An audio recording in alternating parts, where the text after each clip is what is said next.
Berdasarkan stimulus, 1. Jelaskan pengertian getaran dan berikan contoh dalam kehidupan sehari-hari minimal 5. Getaran adalah gerak yang terjadi secara bolak-balik di sekitar kesetimbangan. Contoh, getaran pita suara manusia, getaran senar gitar, getaran pegas, getaran shockbreaker pada motor, getaran penggaris yang diletakkan di ujung meja dan diberi tekanan. Berikan rumus untuk menghitung periode getaran dan jelaskan bagaimana cara menghitungnya. Buatlah 2 contoh soal dan penyelesaiannya. Rumus periode getaran adalah T sama dengan T dibagi N. Contoh soal dan penyelesaian. Contoh 1. Sebuah bandel digetarkan selama 2 menit menghasilkan 80 getaran. Tentukan periode getaran. Diketahui T sama dengan 2 menit. Sama dengan 120 S. N sama dengan 80 getaran. Jadi periodenya sama dengan 100. 20 dibagi 80 sama dengan 1,5 S. Contoh soal 2. Dalam 1 menit, terjadi 960 getaran pada suatu partikel. Tentukan periode getaran. Diketahui N sama dengan 960 getaran. T sama dengan 1 menit sama dengan 60 E. Jadi periode getaran sama dengan 60 dibagi 960. Sama dengan 0,0625 S. Berdasarkan stimulus 2 jelaskan jenis-jenis gelombang. Berdasarkan medium rambatnya, berikan contoh masing-masing jenis-jenis gelombang. Jenis-jenis gelombang.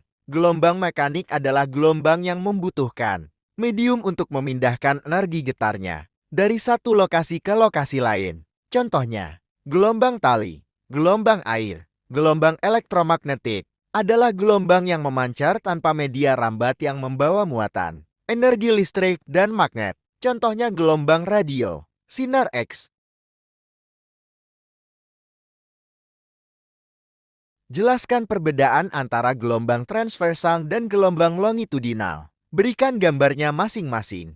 Gelombang transversal adalah gelombang yang arah getar. Partikel mediumnya tegak lurus terhadap arah gelombang. Gelombang longitudinal adalah gelombang yang arah getar. Partikel mediumnya sejajar atau berhimpitan dengan arah rambatannya berikut masing-masing gambarnya.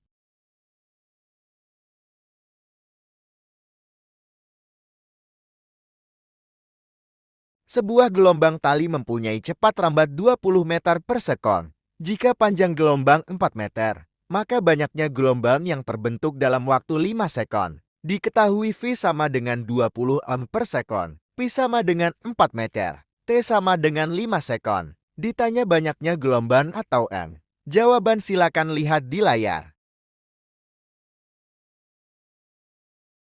Suatu gelombang memiliki periode 0,5 sekon dan panjang gelombang 10 meter. Berapakah cepat rambat gelombang? Diketahui T sama dengan 0,5 S. Pi sama dengan 10 meter. Ditanya V. Jawab V sama dengan Pi dibagi T. Sama dengan 10 dibagi 0,5. Sama dengan 20 meter per sekon. Berdasarkan stimulus 3, sebutkan dan jelaskan perbedaan bunyi bagi makhluk hidup. Bunyi infrasonik dengan frekuensi rendah. Infrasonik berada dalam rentan 17 Hz sampai 0,001 Hz. Bunyi audiosonik merupakan bunyi yang dapat didengar oleh telinga manusia. Besar frekuensi bunyi ini adalah 20 Hz sampai 20.000 Hz. Bunyi ultrasonik adalah suara atau getaran dengan frekuensi yang terlalu tinggi untuk bisa didengar oleh telinga manusia, yaitu kira-kira di atas 20 Hz. Berdasarkan stimulus 4, mengapa kita dapat melihat bayangan di cermin? Karena sifat cahaya yang dapat dipantulkan. Mengapa pelangi terbentuk setelah hujan? Ketika sinar matahari bersinar di atas sisa hujan, maka air hujan akan merefleksikan cahaya dan membiaskan bermacam-macam warna dan terbentuk pelangi. Jelaskan secara singkat beberapa jenis cacat mata yang umum terjadi dan bagaimana cara menanganinya. Rabun jauh atau miopi adalah penderita rabun objek yang jaraknya dekat secara jelas, namun sulit melihat objek yang jaraknya jauh. Rabun dekat atau hipermetropi adalah rabun dekat merupakan kebalikan dari miopi. Mata silinder atau astigmatisme adalah kondisi mata silinder dapat terjadi bersamaan dengan rabun dekat maupun rabun jauh. Mata tua atau presbiopi adalah kondisi yang terjadi karena lensa mata menjadi kaku sehingga sulit untuk membiaskan atau memfokuskan cahaya pada retina mata.